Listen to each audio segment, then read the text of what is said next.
Hello दोस्तों, welcome to विद्यालय IAS. आज के इस वीडियो में हम हाई कोर्ट और उससे रिलेटेड संविधान में जितने भी महत्वपूर्ण प्रावधान हैं उन सभी को जानेंगे और उससे जो आपके आगामी परीक्षा में आ सकते हैं ऐसे क्वेश्चंस की भी चर्चा करेंगे। तो अगर आप अभी तक विद्यालय आईएएस से नहीं जुड़े हैं तो प्लीज चैनल को सब्सक्राइब करें, वीडियो को लाइक करें और शेयर करें।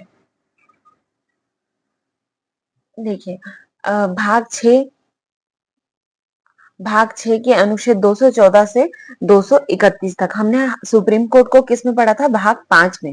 ठीक है, भाग 5 में पढ़ा था और इसमें भाग 6 में 214 से 231 तक राज्यों के उच्च न्यायालय के बारे में प्रावधान है। और अनुच्छेद 332 को जैसे 332 था, ठीक है, 314 टू 332 था, लेकिन जो 332वां अनुच्छेद था इसे 7वें संविधान संशोधन के अधिनियम के माध्यम से निश्चित कर दिया गया था। किसी भी राज्य के भीतर न्यायपालिका के शीर्ष पर स्थित न्यायालय को उच्च न्यायालय कहा जाता है। किसी भी राज्य के भीतर जो उसकी न्याय प्रणाली को हैंडल कर रहा है, हैंडल करने वाली मेन बॉडी बन जाती है, ठीक है, भीतर न्यायपालिका के शीर्ष पर स्थित है। जैसे कि भारत में न्यायपालिका सर्वोच्च न्यायपालिका को अधिकार है, सुप्रीम कोर्ट है हमारे पास, ठीक है। और वैसे ही हर स्टेट को भी मतलब जो न्याय का है विकेंद्रीकरण करने के लिए के उद्देश्य से हर राज्य में एक मतलब न्यायालय के शीर्ष स्थान पर हाई कोर्ट को रखा गया है। मैंने आपको पिछले क्लास में बताया था, मैं एक बार रिवाइज कर दे रही हूँ कि जो जिला और सत्र न्यायालय होते हैं इन पे हाई कोर्ट्स अपना न्यायिक और प्रशासनिक नियंत्रण रखती है, जबकि सुप्रीम कोर्ट होती है वो क्या करती है, सभी हाई कोर्ट्स पे न्यायिक नियंत्रण तो रखती है लेकिन वो अपना प्रशासन स्वयं संभालते हैं, ठीक है। संविधान के अनुच्छेद 216 में प्रावधान है कि प्रत्येक उच्च न्यायालय, एक मिनट, हाँ, 216 में प्रावधान है कि प्रत्येक उच्च न्यायालय मुख्य न्यायमूर्ति और ऐसे अन्य न्यायाधीशों से मिलकर बनेगा जिन्हें राष्ट्रपति समय समय पर नियुक्ति करना आवश्यक समझेंगे, ठीक है। मतलब जो प्रत्येक उच्च न्यायालय होगा, जो हर हाई कोर्ट होगा, वो न्यायमूर्ति और और क्या बोलते हैं अन्य न्यायाधीश, जैसे हमने सुप्रीम कोर्ट के लिए क्या पढ़ा था 1+33, ठीक है। तो यहाँ पे जो अन्य न्यायाधीशों की संख्या है वो क्या करती है, संसद डिसाइड करती है, लेकिन हाई कोर्ट के माध्यम में ऐसा नहीं है। आवश्यकता पड़ने पर अतिरिक्त न्यायाधीशों तथा कार्यवाहक न्यायाधीशों की नियुक्ति की जा सकती है। इसमें संख्या का निर्धारण नहीं किया गया है, ठीक है। राष्ट्रपति जैसा आवश्यक समझे उतने न्यायाधीशों की नियुक्ति कर सकते हैं। और देखते हैं सबसे पहले कब हाईकोर्ट गठन हुआ था? 1862 में। 1862 में 3 उच्च न्यायालय गठित किए गए थे, ठीक है। 3 उच्च न्यायालय गठित किए गए थे कहाँ? कलकत्ता, बम्बई और मद्रास प्रेसिडेंसी में, ठीक है। कलकत्ता, बम्बई और मद्रास प्रेसिडेंसी में, ठीक है। फिर 1866 में इलाहाबाद हाई कोर्ट की स्थापना की गई। 1947 में जब भारत आजाद हो रहा था तो 11 प्रांत थे, ठीक है, भारत में तब 11 प्रांत थे, तो 11 प्रांतों में एक एक हाई कोर्ट था, ठीक है। 11 प्रांतों में सभी में एक एक हाई कोर्ट था। 1866 में इलाहाबाद में हाई कोर्ट की घोषणा की गई थी और उससे पहले 1862 में कलकत्ता, बम्बई और मद्रास प्रेसिडेंसी में क्या बने थे? हाई कोर्ट बने थे, ठीक है। और आर्टिकल 214 ये कहता है कि प्रत्येक राज्य में एक हाई कोर्ट होगा, लेकिन जब सातवां संविधान संशोधन आया तो इसे क्या कर दिया गया, जो प्रत्येक राज्य में एक एक हाई कोर्ट है तो इसे क्या कर दिया गया कि मतलब थोड़ा सा लिबरल कर दिया गया कि एक से अधिक राज्यों के लिए भी एक हाई कोर्ट हो सकता है।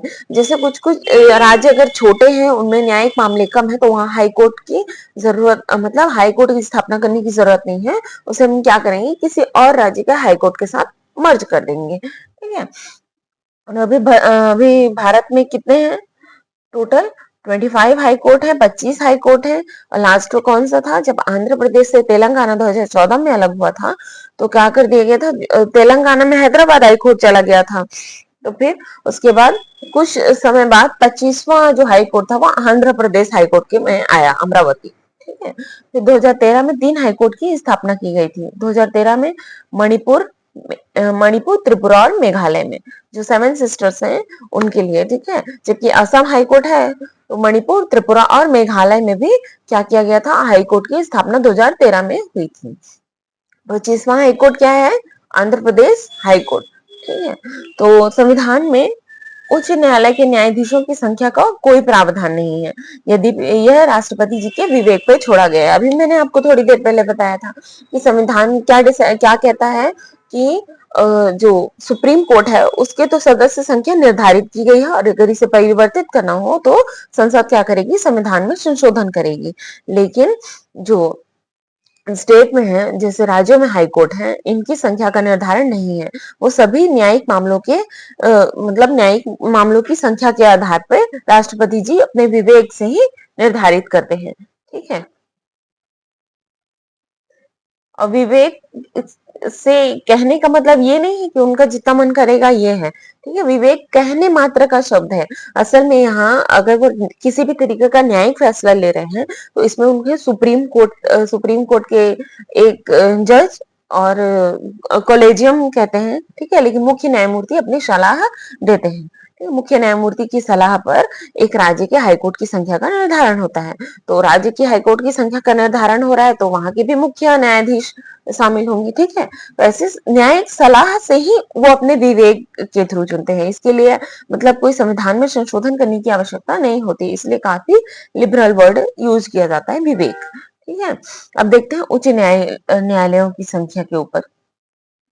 हाँ, उच्च न्यायालयों की संख्या वर्तमान में राज्यों तथा संघ राज्यों के लिए कुल 25 उच्च न्यायालय हैं। उल्लेखनीय है कि 2014 में आंध्र प्रदेश के विभाजन के पश्चात हैदराबाद स्थित न्यायालय से ही आंध्र प्रदेश व तेलंगाना उच्च न्यायालय संचालित हो रहा था। 1 जनवरी 2019 को दोनों राज्यों के उच्च न्यायालय अलग करते हुए अमरावती 25वें उच्च न्यायालय के रूप में आंध्र प्रदेश में स्थापित किया गया। निम्नलिखित देखिए, मैंने आपको बताया था कि 7वें संविधान संशोधन के माध्यम से क्या प्रावधान किया गया था कि एक से अधिक राज्यों के लिए भी एक उच्च न्यायालय हो सकता है। तो भारत में 7 ऐसे हाई कोर्ट हैं जहां 2 या 2 से अधिक राज्यों के मामले या केंद्र शासित प्रदेशों के मामले निर्धारित किए जाते हैं। ठीक है, साथ ही साथ दिल्ली एकमात्र ऐसा यूनियन टेरिटरी है, केंद्र शासित प्रदेश है, जहां पे अपना हाई कोर्ट है। ऐसे भी करके याद करना है। ठीक है, एग्जाम में आ जाता है, कुछ भी पूछ लेते हैं ट्रिकी क्वेश्चन। ठीक है, तो आपको अच्छे से याद रखना है। अगर आप सभी डायमेंशंस कवर करके पढ़ेंगे तो फिर क्या होगा कि एग्जाम में कुछ भी क्वेश्चन पूछेगा ना तो आपसे सारे बनते रहेंगे, क्योंकि आपने सारे डायमेंशन कवर किए हुए हैं। तो 7 ऐसे उच्च न्यायालय हैं जो 2 या 2 से अधिक राज्यों या केंद्र शासित प्रदेशों के मतलब अधिकारिता का निर्वाह कर रहे हैं। देखते हैं पहले गुवाहाटी उच्च न्यायालय। गुवाहाटी कहाँ पे है, असम में है। ठीक है, अब ये असम में इसका प्रधान पीठ है, असम में इसकी प्रधान पीठ है। ठीक है, और कोहिमा आइजोल ईटानगर में इसके खंडपीठ स्थापित है।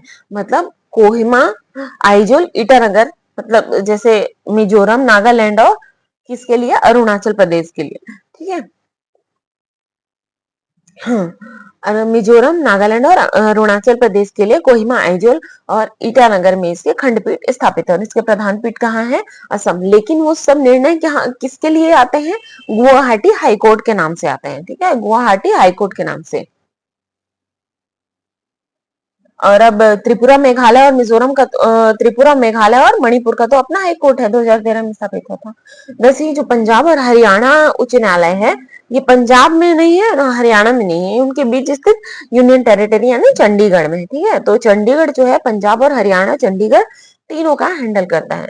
ठीक है, वैसे ही बम्बई हाई कोर्ट है। बम्बई हाई कोर्ट कहाँ है, इसका औरंगाबाद, नागपुर और पणजी, नागपुर और पणजी में इसके खंडपीठ स्थापित है, क्योंकि महाराष्ट्र एक बहुत जनसंख्या के मामले में भी बहुत बड़ा राज्य है। ठीक है, तो दादरा और नागर हवेली महाराष्ट्र में औरंगाबाद, और मतलब महाराष्ट्र में नागपुर और औरंगाबाद, पणजी में इसके क्या है, पणजी तो गोवा में स्थित है। ठीक है, तो इस ये जो यहाँ पे इसके हैं ये खंडपीठ है, औरंगाबाद, नागपुर और पणजी में। ठीक है, औरंगाबाद भी महाराष्ट्र जिला के अंतर्गत आता है, और मतलब महाराष्ट्र राज्य के अंतर्गत आता है, और नागपुर भी महाराष्ट्र अंतर्गत के आता है, गोवा में पणजी है। ठीक है, तो जो पणजी हाईकोर्ट है, ये पणजी में जो कोर्ट है ये खंडपीठ है बंबई उच्च न्यायालय का। ठीक है, जैसे मैंने आपको क्या बताया था कि कोहिमा, ईटानगर और आइजोल में क्या है, खंडपीठ स्थापित है। तो यहाँ पे निर्णय जो आएंगे वो गुवाहाटी उच्च न्यायालय के नाम से आएंगे। लेकिन यहाँ पे औरंगाबाद, नागपुर और पणजी में जो हाई कोर्ट्स है वो उनका जो वो हाई कोर्ट के खंडपीठ है, ठीक है। उनमें जो निर्णय होगा वो बम्बई उच्च न्यायालय के ऐसे आएगा। ज्यादा ही टिपिकल केस रहता है तो मुंबई हाई कोर्ट का मुख्य न्यायालय यानी मुख्य पीठ में ही आता है, ठीक है। वैसे ही जम्मू और कश्मीर उच्च न्यायालय तो जम्मू कश्मीर प्लस लद्दाख दोनों यूनियन टेरिटरी का देखेगा। कलकत्ता उच्च न्यायालय, जैसे अगर आप ये कलकत्ता का नक्शा देखें, ये पश्चिम बंगाल का नक्शा है, यहाँ पे मान लेते हैं कलकत्ता है। अब उसको देखेंगे कि बे ऑफ बंगाल में उसी के नीचे क्या है, अंडमान निकोबार द्वीप स्थापित है, ठीक है। तो जो पश्चिम बंगाल है, पश्चिम बंगाल हाईकोर्ट है, कलकत्ता उच्च न्यायालय है, इसके ऊपर अंडमान निकोबार का भी कार्यभार शामिल है, ठीक है। अब केरल, केरल वैसे ही यहाँ पे ये केरल है, ठीक है। तो केरल के पास देखेंगे थोड़ी दूर पानी में लक्षद्वीप है, लक्षद्वीप है, ठीक है। तो इसमें इसके ऊपर लक्षद्वीप का भी कार्यभार शामिल है। एर्नाकुलम हाई कोर्ट, ठीक है। फिर वैसे ही मद्रास उच्च न्यायालय, तो मद्रास उच्च न्यायालय मुख्य पीठ इसका चेन्नई में है। तो यह तमिलनाडु प्लस पौंडीचेरी, पौंडीचेरी एक यूनियन टेरिटरी है, ठीक है। पौंडीचेरी एक यूनियन टेरिटरी है, तो इसका भी ये कार्यभार हैंडल करता है मद्रास उच्च न्यायालय। और वैसे भी संघ राज्यों में दिल्ली एकमात्र एक ऐसा क्षेत्र है जिसका अपना स्वतंत्र उच्च न्यायालय से सभी संघ राज्य क्षेत्र अपने निकटवर्ती संघ न्यायालय की अधिकारिता में आते हैं, ठीक है। अब देखते हैं न्यायाधीशों की अहर्ताएं। न्यायाधीशों, जैसे हमने कल क्या इससे पिछली कक्षा में क्या पढ़ा था, मुख्य न्यायाधीशों की मतलब मुख्य न्यायालय सर्वोच्च न्यायालय के न्यायाधीशों की अहर्ताएं पढ़ा था, ठीक है। और जो मुख्य न्यायाधीश है वो तो वरिष्ठता के क्रम पर आगे बनते जाते हैं कॉलेजियम्स के आधार पर।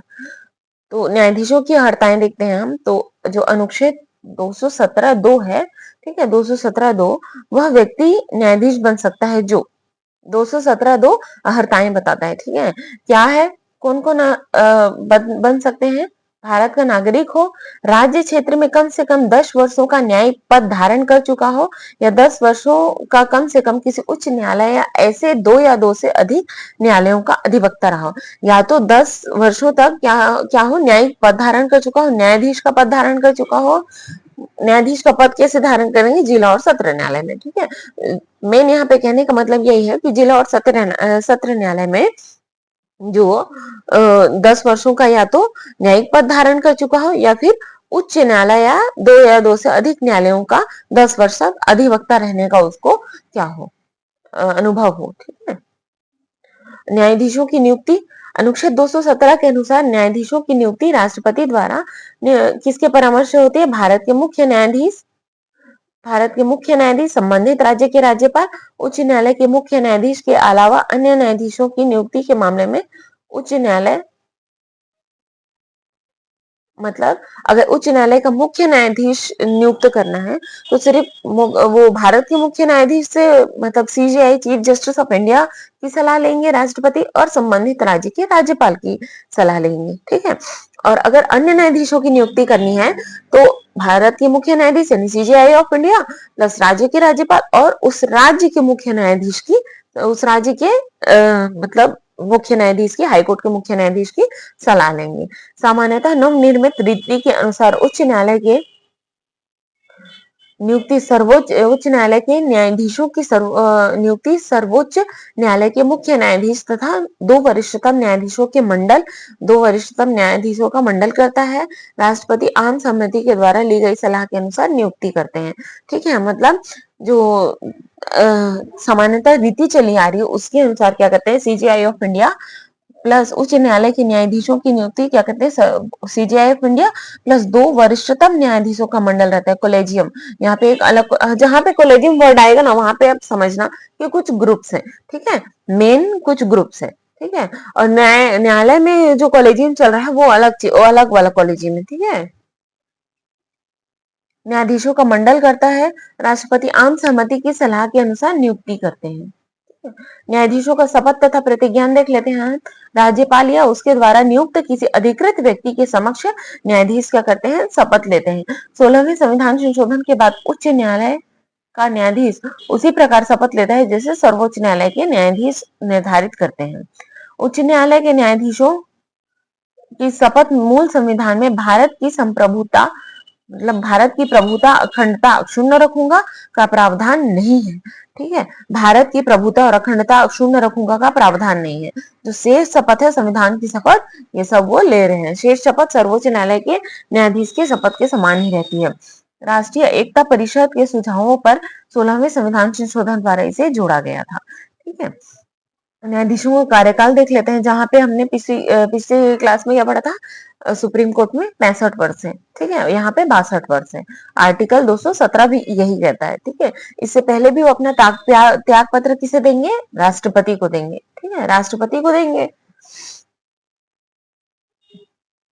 सर्वोच्च न्यायालय के न्यायाधीशों की आयु का निर्धारण संसद द्वारा निर्धारित पदाधिकारी करता है, जबकि उच्च न्यायालय के न्यायाधीशों की आयु का निर्धारण भारत के मुख्य न्यायमूर्ति की सलाह पर राष्ट्रपति द्वारा किया जाता है। राष्ट्रपति का विनिश्चय अंतिम होता है। ठीक है, मतलब उच्च न्यायालय से रिलेटेड जितने भी मेन पावर है वो राष्ट्रपति जी के हाथ में दे दिए गए हैं। संविधान में उच्च न्यायालयों के न्यायाधीशों की पदावधि से संबंधित कोई निश्चित कार्यकाल नहीं बताया है। वही है, 62 वर्ष जब तक कंप्लीट हो रहा है तब तक आप अपने पद पर बने रह सकते हैं। वेतन और भत्ते देख लेते हैं हम, सैलरी एंड अलाउंस। तो आर्टिकल 2221 के अनुसार संसद विधि द्वारा न्यायाधीशों के लिए वेतन भत्ते, छुट्टी, पेंशन संबंधी नियम धीरे धीरे निर्धारित करती रहेगी। वित्तीय आपातकाल के अलावा किसी भी स्थिति में न्यायाधीश की नियुक्ति के पश्चात उसके वेतन भत्तों में कटौती नहीं की जा सकती है। ठीक है, मैंने आपको बताया था, फिर से बता रही हूँ कि जिसकी भी सैलरी आपको संचित निधि पर भारित बताएगी, उसकी सैलरी में तब तक कोई कटौती नहीं की जा सकती जब तक कि वित्तीय आपातकाल न लगा हो। ठीक है, सेवानिवृत्ति के बाद उन्हें अपने अंतिम महीनों के वेतन की आधी रकम पेंशन के रूप में दी जाती है। कल हमने कितना पढ़ा था सैलरी पिछले क्लास में, 2,50,000। ठीक है, लेकिन ये क्या होता है, समय समय पे चेंज हो जाता है, तो इसको ऐसे डिजिट वाइज सीरियसली नहीं लेना। अभी के कंडीशन पे मैंने बताया, वो भी भत्ते उसमें इंक्लूड नहीं रहता, सिर्फ वेतन। ठीक है, हाईकोर्ट की अधिकारिता देख लेते हैं हम। हाईकोर्ट की कुछ कुछ अधिकारिताएं होती हैं। ठीक है, जैसे उसकी आरंभिक अधिकारिता, उसकी रीट अधिकारिता, उसकी अपीलीय अधिकारिता। ठीक है, तो इन सबको देखते हैं हम। आरंभिक अधिकारिता में क्या आता है, विवाह, तलाक, वसीयत, कंपनी के मामले, न्यायालय की अवमानना आदि की सीधी सुनवाई कहाँ पे होती है, हाईकोर्ट में होती है। ठीक है, क्या है, विवाह, तलाक, वसीयत, कंपनी के मामले, न्यायालय की अवमानना आदि की सुनवाई सीधे हाईकोर्ट में होती है। सांसद तथा विधायकों के चुनाव संबंधी विवाद हाईकोर्ट ही हैंडल करती है। और राजस्व संग्रहण से संबंधित मामले, ये भी हाईकोर्ट हैंडल करती है। ठीक है, राजस्व और राजस्व संग्रहण से संबंधित मामले, प्लस मूल अधिकार के हनन के संबंधित मामले, जैसे हम अनुच्छेद 32 में पढ़े थे, सीधे कहा जाता है रीट अधिकारिता सर्वोच्च न्यायालय में। पर हाईकोर्ट के पास भी रीट अधिकारिता आर्टिकल 226 के माध्यम से। ठीक है, तो मूल अधिकारों का जब हनन होता है वो रीट में तभी काम आते हैं। ठीक है, मूल अधिकारों का हनन के संबंधित मामले सीधे कहा जाएंगे, अगर हाईकोर्ट है तो हाईकोर्ट, नहीं तो सुप्रीम कोर्ट के पास भी जा सकते हैं, आर्टिकल 32। अधीनस्थ न्यायालयों द्वारा भेजे गए मामले जिनमें संविधान की व्याख्या आवश्यक हो। जैसे संविधान की अगर व्याख्या करनी होती है ना, तो आपको समझना पड़ेगा कि संविधान की अगर किसी चीज की व्याख्या करनी हो, किसी लाइन की व्याख्या करनी हो, तो ये सब बहुत ही सीरियस मैटर होता है।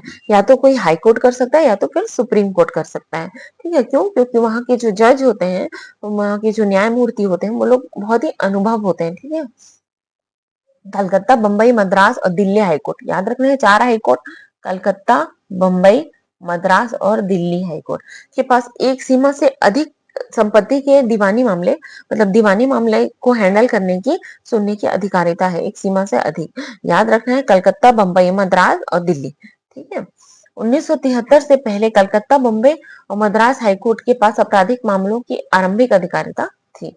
आरंभिक अधिकारिता 1973 से पहले भी कलकत्ता, बंबई और मद्रास हाईकोर्ट के पास थी। क्यों, क्योंकि ये इनका गठन बहुत पहले हो चुका था। ठीक है, फिर अब देखते हैं रीट अधिकारिता। तो रीट अधिकारिता क्या होता है, संविधान के अनुच्छेद 226 के अंतर्गत उच्च न्यायालयों को रीट अधिकारिता प्रदान की गई है।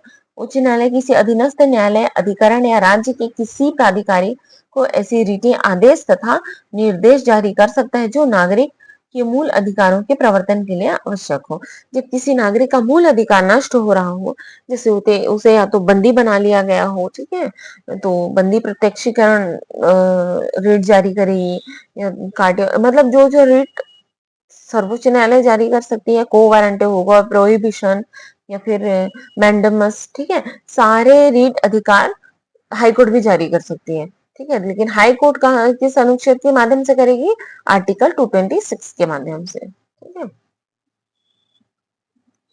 और सुप्रीम कोर्ट किसके माध्यम से करेगी? अनुच्छेद 32 के माध्यम से। उच्च न्यायालय मूल अधिकारों के अलावा विधिक अधिकारों के प्रवर्तन के लिए भी इस शक्ति का उपयोग कर सकता है, जबकि सर्वोच्च न्यायालय यह शक्ति अनुच्छेद 32 के तहत प्रदान की गई, जो कि मूल अधिकारों के प्रवर्तन तक सीमित है। जबकि जो हाई कोर्ट से रहते हैं उनके पास मूल अधिकार के साथ साथ विधिक अधिकार या संपत्ति के हनन का अधिकार, क्योंकि मूल अधिकार में अब संपत्ति का अधिकार नहीं है, ठीक है, इसीलिए जो सर्वोच्च न्यायालय की रीट का अधिकार है वो सिर्फ मूल अधिकारों तक सीमित है। लेकिन जो हाई कोर्ट के मतलब हाई कोर्ट के पास जो अधिकार है, ये मूल अधिकार प्लस विधिक अधिकार दोनों के लिए है, ठीक है। अनुच्छेद 226 के और अनुच्छेद 32 के तहत क्रमशः उच्च न्यायालय और सर्वोच्च न्यायालय को दी गई रीटों की तुलना, ठीक है, वो हम करेंगे, क्या करेंगे? आर्टिकल 32 के थ्रू सुप्रीम कोर्ट करती है और आर्टिकल 226 के थ्रू हाई कोर्ट करती है, ठीक है। हाई कोर्ट के पास मूल अधिकारों से संबंधित अधिकार सुप्रीम कोर्ट से ज्यादा है, और जबकि सुप्रीम कोर्ट के पास हाई कोर्ट रीट से संबंधित अधिकार हाई कोर्ट से कम है। कैसे कम है? क्योंकि सुप्रीम कोर्ट क्या कर सकती है? सिर्फ मूल अधिकारों के हनन पे रीट जारी कर सकती है, जबकि हाई कोर्ट मूल अधिकार प्लस संपत्ति के अधिकार या विधिक अधिकार के हनन पे भी क्या कर सकती है? रीट जारी कर सकती है।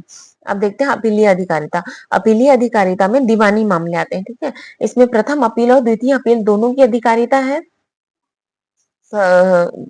हाईकोर्ट को प्रथम अपील जिसमें तथ्यों का प्रश्न, सबूतों के ग्राहों के सत्यापन तथा विधि का प्रश्न दोनों निहित हो, या तो तथ्यों का प्रश्न हो और विधि का प्रश्न दोनों निहित हो, ठीक है। तथ्यों का प्रश्न का मतलब क्या होगा? सबूतों और गवाहों के सत्यापन, और विधि का प्रश्न कौन सा कानून, कितनी सजा, ठीक है। विधि का प्रश्न, विधि का बात ही वहां पे आता है जब सारे सबूत और गवाह सत्यापित हो जाते हैं, बस सजा देनी होती है, तो वहां पे विधि का प्रश्न होता है, ठीक है, कौन सा कानून और कितनी सजा दी जाएगी। द्वितीय अपील क्या होता है? जिसमें केवल विधि के प्रश्न आते हैं। प्रथम अपील में तथ्यों का सत्यापन और विधि का सत्यापन दोनों होते हैं। अब देखते हैं आपराधिक मामले। आपराधिक मामले, यदि किसी को 77 नहीं है, सॉरी 7 है, ठीक है, 7 साल या अधिक की सजा दी गई हो तो इसके लिए हाईकोर्ट में अपील की जा सकती है। मृत्यु दंड के सभी मामले में हाईकोर्ट से पुष्टि करवाना आवश्यक है। एकल पीठ के निर्णय के विरुद्ध खंडपीठ में अपील की जा सकती है।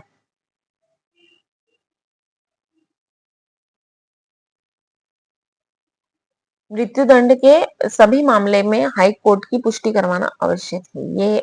ये जिला एवं सत्र न्यायालय का जो फैसला लेने का अधिकार होता है, ये एक सीमा तक होता है, ठीक है। किसी को मृत्यु दंड नहीं दे सकते, वो अगर मृत्यु दंड दे रहे हैं तो फिर उस चीज में हाई कोर्ट से पुष्टि करवाना आवश्यक है।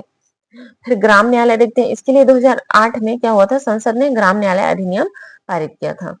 ग्राम न्यायालय यह 2009 में लागू हुआ। इसका उद्देश्य क्या है? ग्राम पंचायत स्तर पर भी भ्रमणशील न्यायालय की स्थापना करना, ताकि न्याय सभी लोगों की पहुंच सुनिश्चित हो। ग्राम न्यायालय मतलब जो बहुत सारे सरपंच और पंच के जो ग्रुप होते हैं वो लोग मिलकर कोई फैसला करते हैं, ठीक है। इसकी स्थापना किसके द्वारा की जाएगी? राज्य सरकार के द्वारा की जाएगी, लेकिन हाई कोर्ट की अनुमति से प्रथम श्रेणी के मजिस्ट्रेट को न्यायाधीश के रूप में नियुक्त किया जाएगा। जैसे जो न्यायिक विकेंद्रीकरण के थ्रू क्या किया जा रहा है, क्या किया गया था 2008 में, हाई कोर्ट की अनुमति से जो प्रथम श्रेणी मजिस्ट्रेट फर्स्ट क्लास होते हैं उनको क्या किया गया था? वो लोग क्या करते थे, जैसे गांव गांव में जाते थे, वहां पे जो कोई समस्या रहती थी ना, तो लोग रैंडम क्या करते थे, वहीं पर न्यायिक रूप मतलब क्या करते थे, न्यायिक निर्णय ले लेते थे, ठीक है। इसे क्या किया गया? ग्राम न्यायालय कहा गया। इसकी स्थापना किसके द्वारा की जाती थी? राज्य सरकार के द्वारा की जाती थी। यह न्यायालय के दीवानी और अपराधी दोनों तहत के मुकदमों की सुनवाई कर सकता है। देखिए, इसमें मेन वैसे मुद्दे आते थे जैसे इसकी ज़मीन उसने हड़प ली, तो आज भी कई डीएम्स होते हैं, ठीक है? डिस्ट्रिक्ट मजिस्ट्रेट होते हैं या एसडीएम्स होते हैं, वो जा के क्या करते हैं, देखते हैं कि परेशानी क्या है और इसे किस तरीके से हल किया जा सकता है, ठीक है? तो वो लोग अपना एक फैसला दे देते हैं। 1 माह के भीतर इसके निर्णय के विरुद्ध सेशन कोर्ट में अपील की जा सकती है। फिर सत्र न्यायालय में इसके लिए अपील की जा सकती है और इसमें प्लिया बार्गेनिंग या सौदा अभिभाग की अनुमति दी गई है। अब ये क्या होता है? ये होता है ये न्यायालय के मेन जो समय है उसे बचाने के लिए और उसकी जो अब न्याय में त्वरित न्याय प्राप्त करने के लिए एक बहुत ही अच्छी तरीके है कि दोनों पक्षों के मध्य समझौता हो जाता है न्यायालय के बाहर। ठीक है, प्लिया बार्गेनिंग की अनुमति दी गई है। जैसे एसडीएम ने कोई निर्णय ले लिया, जैसे कोई भाई भाई का चल रहा है मुद्दा अपने बाप की संपत्ति के ऊपर, अपने पिताजी की संपत्ति के ऊपर कोई मुद्दा चल रहा है कि कितना बंटवारा हो, तो उसमें एसडीएम या डीएम ने अपना एक निर्णय दे दिया, ठीक है। अब इसके विरुद्ध सेशन कोर्ट में अपील की जा रही है। अब फिर दोनों भाई मिलके जान जाएंगे कि सेशन कोर्ट तो बहुत टाइम लगाने वाला है निर्णय लेने में, तो दोनों आपस में क्या करेंगे, समझौता करेंगे। इसे ही हम प्लिया बार्गेनिंग कहते हैं या सौदा अभिभाग। सौदा अभिभाग में क्या होता है, ये स्वयं अभियुक्त द्वारा आरंभ की जा सकती है। ये पहले तो हमें याद रखनी की अमेरिकी अवधारणा है जिसमें न्यायालय के बाहर दोनों पक्षों के मध्य समझौता करवाया जा सकता है। 2005 में भारत में इसकी अनुमति दी गई थी। क्रिमिनल प्रोसीजर कोड में इसके लिए संशोधन किया गया था, ठीक है। सीआरपीसी, ठीक है, criminal procedure code, CrPC, CPC और आईपीसी, याद रखना है ये तीनों हैं जिनके ऊपर न्यायालय टिका हुआ है। अब ये थोड़ा सा चेंज हो गया है, इनका नाम चेंज हो गया है, भारतीय न्याय संहिता, ठीक है, क्रिमिनल प्रोसीजर कोड है, फिर जो भी जहां जहां पे दंड था वहां पे न्याय संहिता आ गया, ठीक है। लेकिन निम्नलिखित मामलों में प्लिया बार्गेनिंग की अनुमति नहीं है। कौन सा? जिसमें 7 वर्ष से अधिक की सजा दी गई हो, देश के सामाजिक और आर्थिक विकास के विरुद्ध किए गए अपराध हो, मतलब जो आतंकी अपराध हो, ठीक है, देश के सामाजिक और आर्थिक विकास के विरुद्ध किए गए अपराध हो, महिलाओं व बच्चों के विरुद्ध किए गए अपराध हो, तो ऐसे केसेस में प्लिया बार्गेनिंग नहीं होता है। सौदा अभिभाग के मामले में न्यायालय द्वारा एक बार आदेश पारित करने के पश्चात किसी न्यायालय में अपील नहीं की जा सकती है। अगर दोनों पक्ष सहमति से फैसला ले चुके हैं तो ले चुके हैं, ठीक है, अब वो चीज वापस कोर्ट में नहीं जाएगा। लोक अदालत देखते हैं, भारत मतलब यूएसए में प्रारंभ हुआ था, ठीक है, 2060 के दशक में यूएसए में प्रारंभ हुआ था, यूनाइटेड स्टेट्स ऑफ अमेरिका में, और 1985 में सुप्रीम कोर्ट के न्यायाधीश थे, न्यायाधीश पी एन भगवती, अच्छे से याद रखना है, पी एन भगवती और वी आर कृष्णा अय्यर ने इसे लोक अदालत का गठन किया था। 1987 में संसद ने लीगल सर्वे अथॉरिटी एक्ट पारित किया था, ठीक है, लीगल सर्वे अथॉरिटी एक्ट करके लोक अदालत को वैधानिक दर्जा दिया था। निम्नलिखित के द्वारा लोक अदालत की स्थापना की जाती है, किसके द्वारा? Legal service authority of supreme court, एक हाई कोर्ट के द्वारा, या फिर स्टेट गवर्नमेंट स्थापित कर सकती है, ठीक है। 1985 में न्यायाधीश का नाम याद रखना है, जस्टिस पी एन भगवती। लोक अदालत याद रखते हैं, justice P N Bhagwati, V R Krishna Iyer. और 1987 में क्या किया गया? Legal service authority of act पारित किया गया, ठीक है, लीगल सर्विस अथॉरिटी एक्ट पारित करके लोक अदालत को वैधानिक दर्जा दिया गया। किसकी किसके द्वारा स्थापित की जा सकती है लोक अदालत? तो legal service authority of supreme court और हाई कोर्ट, और साथ ही साथ स्टेट गवर्नमेंट भी स्थापना कर सकती है। लोक अदालत में लंबित पड़े मुकदमों की सुनवाई की जाती है। इसमें दीवानी मुकदमों को लाया जाता है दोनों पक्षों की सहमति के बाद, दोनों पक्षों की सहमति के बाद लोक अदालत सुनवाई करती है, ठीक है। लोक अदालत में वकील नहीं होता तथा किसी प्रकार का शुल्क नहीं लिया जाता। दोनों पक्षों के समझौते से निर्णय लिया जाता है। लोक अदालत के निर्णय के विरुद्ध अपील नहीं की जा सकती। फिर न्यायिक सक्रियता के बारे में देखते हैं, ठीक है। न्यायिक सक्रियता क्या है? न्यायिक सक्रियता को हम दो रूपों में समझ सकते हैं, ठीक है, एक सकारात्मक न्यायिक सक्रियता और एक नकारात्मक न्यायिक सक्रियता। एक सकारात्मक न्यायिक सक्रियता और नकारात्मक न्यायिक सक्रियता। सकारात्मक न्यायिक सक्रियता में क्या होगा? जब न्यायालय अपने अधिकार क्षेत्र के में अतिरिक्त सक्रियता दिखाती है तो अपने कार्यों को अधिक कुशलता और शीघ्रता से संपन्न करती है, समाज में अपनी सकारात्मक भागीदारी को बढ़ाती है। क्या करती है इसमें? न्यायालय अपने कार्यों में अधिक कुशलता दिखा रही है और शीघ्रता से संपन्न कर रही है, ठीक है। और इसमें क्षेत्र अपने अधिकार क्षेत्र के अतिरिक्त सक्रियता दिखा रही है। ये जल्दी जल्दी जल्दी सारे केसेस निपटाए जा रहे हैं। निपटाए क्या, सभी में फैसले सुनाए जा रहे हैं, ठीक है। भारतीय न्यायपालिका स्वघोषित आदर्श किया जाएगा, न्याय मांगने वाले को न्याय दिया जाएगा। भारतीय न्यायपालिका का स्वघोषित आदर्श क्या है, न्याय मांगने वाले को न्याय दिया जाएगा। प्रत्येक व्यक्ति स्वयं न्याय मांग सकता है।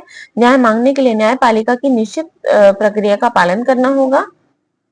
1979 में सुप्रीम कोर्ट के न्यायाधीश पी.एन. भगवती और बी. आर. कृष्ण अय्यर ने, जैसे हमने लोक अदालत के बारे में पढ़ा था, पहली बार जनहित याचिका को स्वीकार किया था, अर्थात जनता के हितों की रक्षा के लिए कोई भी व्यक्ति याचिका दायर कर सकता है।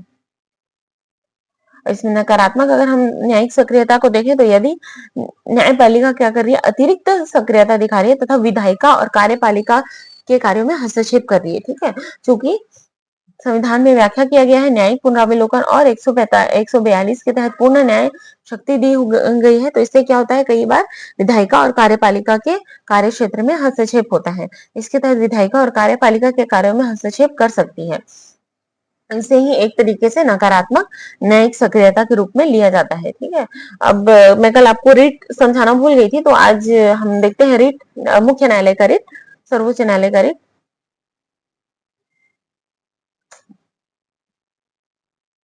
हाँ, संविधान के अनुच्छेद 32 में सर्वोच्च न्यायालय को रिट का अधिकार है। रिट में क्या क्या होता है, 5 प्रमुख रिटें होती हैं, बंदी प्रत्यक्षीकरण, हेबियस कार्पस, परमादेश, मैंडेमस, प्रतिषेध, प्रोहिबिशन, उत्प्रेषण, कार्टियोरी, अधिकार परीक्षा, को वारंटो, ठीक है। इसे हमने मूल अधिकारों वाली क्लास में पूरा अच्छे से डिटेल से समझा हुआ है। मैं यहाँ पे ज्यादा टाइम नहीं लूंगी आपका। Habeas corpus, mandamus, prohibition, certiorari, quo warranto, ठीक है। इसे अगर डिटेल से जानना हो तो इसकी एक अलग क्लास भी मैंने डाल दी है, आप वहां जाके जरूर देखें। और अगर आपको ये क्लास अच्छी लगी हो तो प्लीज चैनल को सब्सक्राइब करें, वीडियो को लाइक करें और शेयर करें। Thank you for watching.